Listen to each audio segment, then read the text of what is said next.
ఎస్ఐఆర్ల పేరు తీసేస్తే రేషన్ ఇవ్వరా అని సుప్రీంకోర్టు ప్రశ్నించింది. ఎస్ఐఆర్ నుంచి మినహాయించబడిన వారికి రేషన్ నిరాకరిస్తూ పశ్చిమ బెంగాల్ ప్రభుత్వం తీసుకున్న నిర్ణయంపై సుప్రీంకోర్టులో విచారణ జరిగింది. ఇది రాష్ట్రానికి చెందిన అంశమని, ప్రత్యేక కారణాలతో కూడుకున్న అంశం కాబట్టి ముందుగా హైకోర్టులోనే తేల్చుకోవాలని సుప్రీంకోర్టు స్పష్టం చేసింది.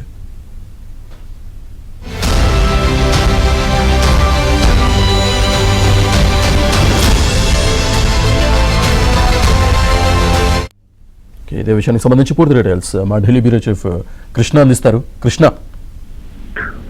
శ్రీనివాస్, పశ్చిమ బెంగాల్ ప్రభుత్వం ఓటర్ల జాబితా ప్రత్యేక ఇంటెన్సివ్ రివిజన్ సర్ ప్రక్రియ ద్వారా ఏదైతే తొలగించబడినటువంటి వారికి రేషన్ సదుపాయాలను నిరాకరించడాన్ని సవాల్ చేస్తూ దాఖలైన పిటిషన్ పైన సుప్రీంకోర్టు కీలక నిర్ణయం తీసుకుంది.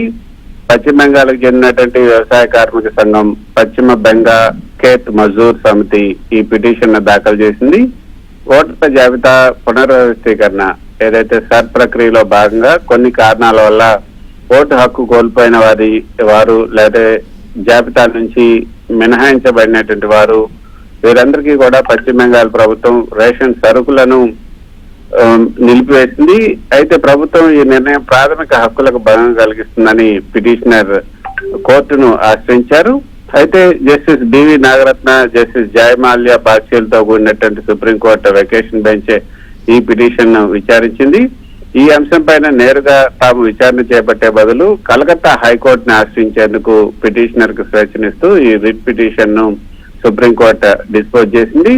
అయితే శ్రీనివాస్, పిటిషనర్ తరపు న్యాయవాది ప్రసన్న చేసినటువంటి వాదన చూస్తే ఇది కేవలం బెంగాల్కు మాత్రమే పరిమితమైనటువంటి సమస్య కాదు, దేశవ్యాప్తంగా పలు ఇతర రాష్ట్రాల్లో కూడా ఇదే విధానాన్ని పాటిస్తూ సంక్షేమ పథకాలను నిరాకరిస్తున్నాయి.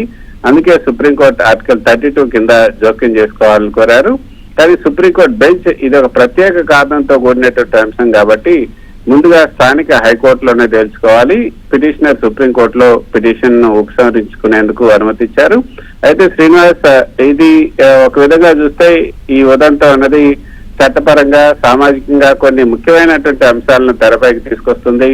ఓటు హక్కు లేకపోతే ఆహార హక్కును నిరాకరించవచ్చా అన్న ప్రధానమైనటువంటి సమస్య ఇప్పుడు అందరిలో కూడా తలెత్తుంది. ఈ కేసులో అత్యంత కీలకమైనటువంటి అంశం, ఒక వ్యక్తి సాంకేతికంగా లేకపోతే ఇతర కారణాల వల్ల ఓటర్ జాబితా నుంచి తొలగించబడితే అతనికి ప్రాథమిక జీవన అవసరమైనటువంటి రేషన్ నిలిపివేయచ్చా అనేది ఇప్పుడు ఈ రోజు సుప్రీంకోర్టు అడిగినటువంటి ప్రశ్న. భారత రాజ్యాంగం ప్రకారం ఆహార భద్రత అనేది ఆర్టికల్ 21 జీవించే హక్కు కిందకు వస్తుంది.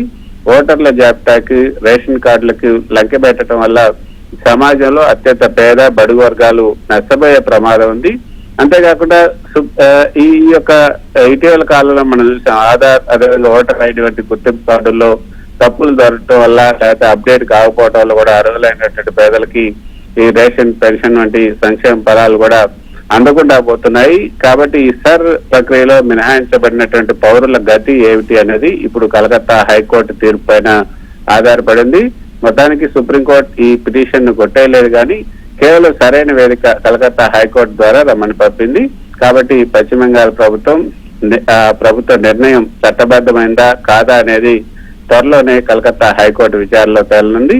ఈ తీర్పు ఖచ్చితంగా భవిష్యత్తులో దేశవ్యాప్తంగా పౌర హక్కులు, ఈ సంక్షేమ పథకాల అనుసంధానత పైన పెద్ద ప్రభావం చూపే అవకాశం ఉంది. Srinivas. Right, thank you Krishna.